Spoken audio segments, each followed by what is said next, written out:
Good morning, and thank you for joining me on the Path to Liberty. This is a special Saturday edition of the Fast Friday show for April 3rd, 2021. And this episode is really the second of what might end up being a long series of episodes covering papers of one of the most prominent and important anti-federalist writers, Brutus. And today I'm going to be covering the second of his papers, published in late 1787. And in this number 2, Brutus number 2, he reiterated his warnings of the first paper against consolidation or centralization of power being dangerous or destructive to liberty. But he also focused heavily on a natural rights foundation and a general distrust of people with power, which all led him to his view that a Bill of Rights was absolutely necessary for ratification of the Constitution. But first of all, before getting to all that, my name is Michael Bolden. We broadcast live every Monday, Wednesday, and Friday, and I promise to get back to my regular Friday morning broadcast coming this next week at 9:30 a.m. Pacific time from here in my home office and studio in downtown Los Angeles for the 10th Amendment Center. Our show homepage has everything you need to follow this program, all the different platforms we're on. We're on a bunch of video ones, we're on a bunch of podcast ones, we've got live streaming, archive only, all that stuff. On individual episodes, I include reference links so you can read, watch, listen, and learn more on your own time. We also have our membership program where you can put your financial faith behind our work for as little as $2 a month. All that and more. The show homepage is 10thamendmentcenter.com/path to liberty, all spelled out. 10thamendmentcenter.com/path to liberty. And I couldn't be more grateful for you spending some of your time with me on a Saturday morning. Thank you so much for being here, whether this is your first episode or you've been here for every single one since day one. I can't thank you enough. But since this is our Fast Friday edition, even on Saturday, I promise to not take up too much of your time. Let's see if I can get this info out to you in the next 15 minutes or so. And I want to start out, first of all, with this episode I did on October 9th, 2020, The Dangers of Consolidation, Anti-Federalist, Brutus number 1. And I was covering his first paper that was published on October 18th, 1787. So just weeks after the Philadelphia Convention was ended. And I think of all the stuff that I've read from the founding, at least so far, Brutus number 1 really gave the absolute best explanation as to why centralization of power is a problem, why it would destroy liberty. So many of the other founders, when they talked about it, they they never really made the case because it was so widely accepted and understood that consolidation was a problem. And the debate really revolved more about whether or not the proposed Constitution would lead to a consolidation or not, rather than what the problem was. And so Brutus went through maybe like 5 to 8 points. And I covered those briefly in that episode, talking about things like abuse of power, because once someone has power, especially if they have a lot and it covers a broad geographic area and a ton of people, that abuse of power would be amplified, would be real problematic, and it would be more likely to happen. And even things like standing armies, which was a recurring theme for the founders, whether Federalist or Anti-Federalist alike. And so that was an episode that I encourage you to check out or to check out again for a refresher as we get into this paper number 2. And here from Teaching American History, they started out like this. In his second essay, Brutus revisited the merits of his argument in his first. Quote, "To reduce the 13 states into one government would prove the destruction of your liberties." And then he also rejected, they write, as specious, the arguments of an unnamed framer's State House speech. For those of you who've already checked out this other episode I'm going to mention here in a moment, you know this was James Wilson, who gave a very widely read speech on October 6, 1787, shortly after the close of the Philadelphia Convention. It was very influential on the ratification debates, far more so than the Federalist Papers, which were primarily confined to New York State's ratification debate. But Wilson made the case that a Bill of Rights was unnecessary and, in fact, could be actually cause confusion, could be dangerous to liberty. So Brutus in this paper, paper number 2, was responding to those arguments. And of course, here's that episode, History Ignored, James Wilson's speech on the Constitution. That was October 5th, 2020. I encourage you to check that one out, or again, revisit it if you want to check it out again. I will link to it in the show notes at 10thamendmentcenter.com/path to liberty. Back over to Teaching American History, they say, furthermore, Brutus asked, Well, why did the framers secure certain rights in Article 1, Section 9, but omitted others of more importance? This was one of the arguments that kept coming up through the Anti-Federalist writings in the debate over a Bill of Rights. They say this is similar to the appeal to natural liberty by another Anti-Federalist writer, Old Whig. And I think if you guys really like this Anti-Federalist stuff, as I do it from here from time to time, please let me know, and maybe I'll start doing some of the other writers as well. But this, I think, was interesting. They write, what was emerging in this anti-federalist literature was a coherent case for a Bill of Rights to constrain a potentially runaway national government that would concentrate all power in a district 10 miles square. Now, I just want to go through some highlights, and maybe I'll add some of my own commentary to it from Brutus's paper number 2, again published November 1st, 1787. His first paragraph, he starts out, to the citizens of the state of New York, and he goes right into it. I flatter myself that my last address established this position, that to reduce the 13 states into one government would prove the destruction of your liberties. I think in some ways that's kind of what we're living under today. Now, each state is still a little bit different, but they oftentimes act more like, in fact, most of the time, they act more like large counties for one centralized, consolidated imperial government in Washington, D.C. today. And I think this warning was absolutely correct. Patrick Henry gave pretty much the same warning the following year in the summer of 1788 in the Virginia Ratifying Convention. He said he was absolutely convinced that consolidation would lead to a destruction of liberty. I think these guys were absolutely correct on that point. Now he said, like, look, okay, now some may doubt that this is going to be a problem, but still, he says, but still, quote, great care should be taken to limit and define its powers under a constitution for a country, adjust its parts, and guard against an abuse of authority. These are the foundational principles. If you're going to have a constitution, if you're going to have a government, you got to take great care to limit those powers, adjust its parts, and guard against an abuse of authority. Now, we know that words on paper don't enforce themselves. We know that James Madison himself also pointed out in Federalist 48 that a mere parchment barrier can't do the job on its own. So guarding against an abuse of authority really does take more than just great flowery language or great structure in the document. But Brutus isn't talking about that specifically here.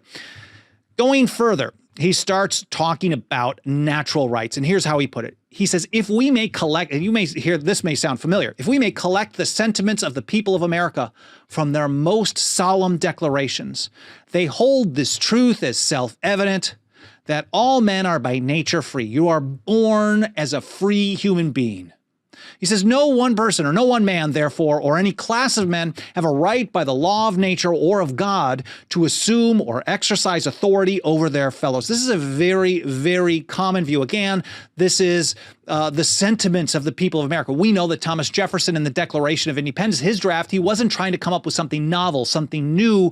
He was trying to collect a long understood view of the rights of the people of the colonies. And again, everyone is just born free. This is a natural rights position from Brutus. But he wasn't an anarchist. We can't put him that way. He might have been, in comparison to most people today, he might have been way closer to a voluntarist than almost everyone alive now, other than the voluntarists themselves.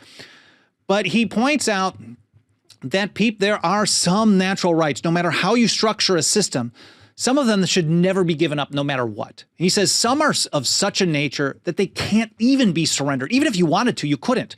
Of this kind are the rights of conscience, the right of enjoying and defending life, etc.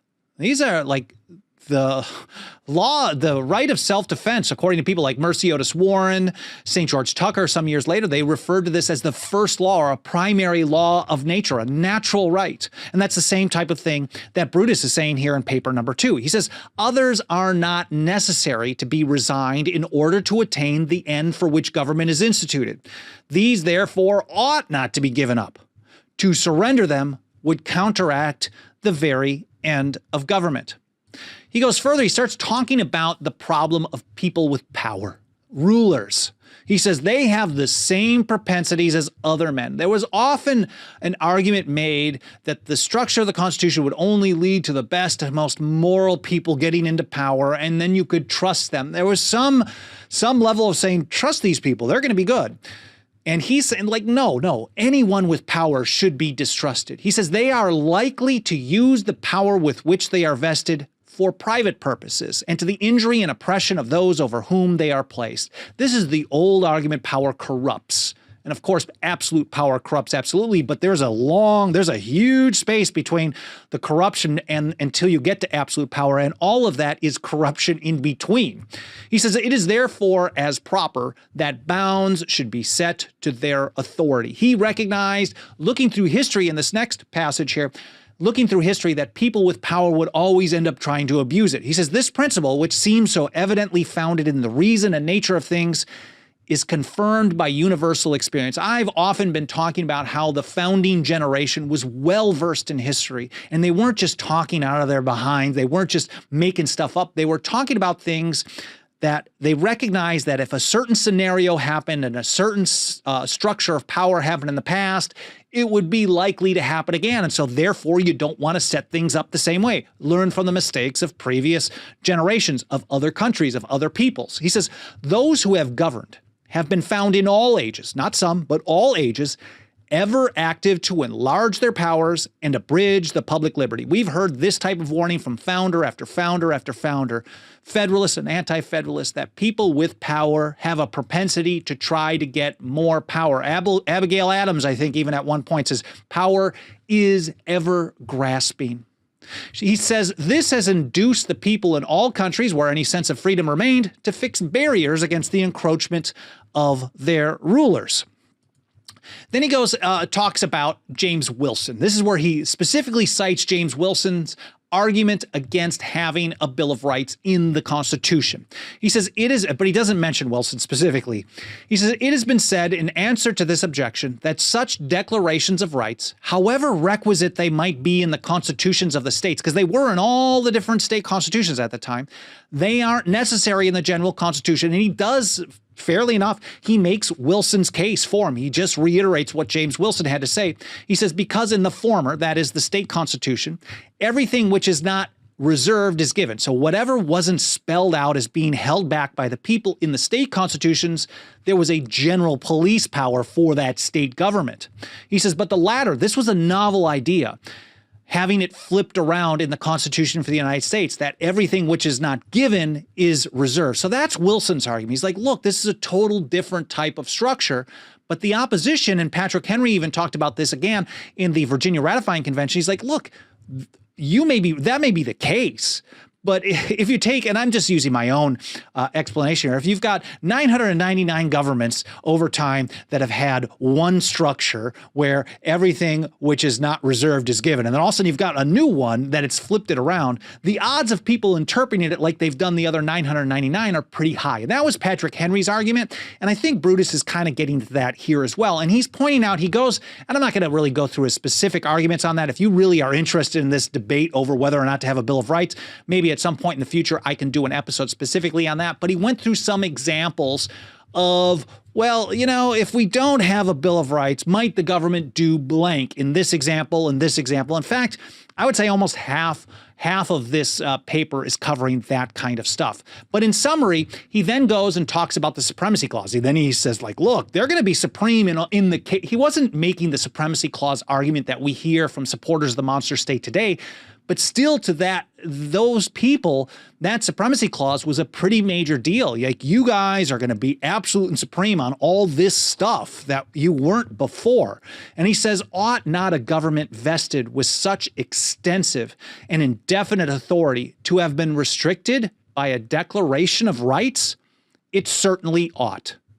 He says, so clear a point is this, then I cannot help suspecting that persons who attempt to persuade people that such reservations were less necessary under this Constitution than under those of the states are willfully endeavoring to deceive and to lead you into an absolute state of vassalage. There was some pretty aggressive language for the time, basically saying, like, look, people who are telling you don't need a Bill of Rights, no matter what they tell you, they're trying to trick you. They're deceiving you. And I don't think that was actually the case. And in fact, my personal opinion at this point in history, as we've seen how this play out, of all the things that, that you can say over and over and over, the Anti-Federalists got things right, or individual ones called it on this and this.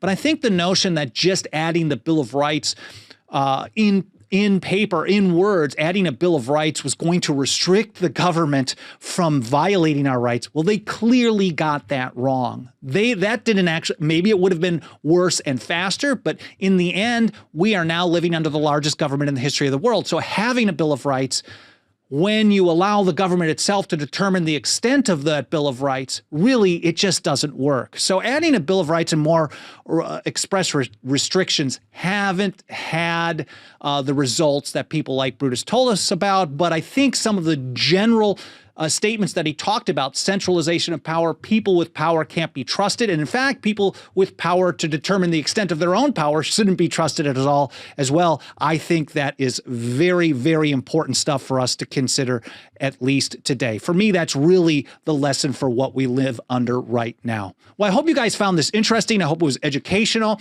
I hope it encouraged you to read a little bit more. I will link to all this stuff in the show notes over at 10thamendmentcenter.com/path-to-liberty. Of course, if you support what we're doing and you are able to do so, please consider a monthly donation, a monthly membership, or an annual membership. You can get one of these nice 110% Tenther cards for our annual 5-year and lifetime memberships. Otherwise, our monthly memberships start out as little as $2 a month, and we make it go a long, long way in support of the Constitution and liberty. That's over at 10thamendmentcenter.com/members.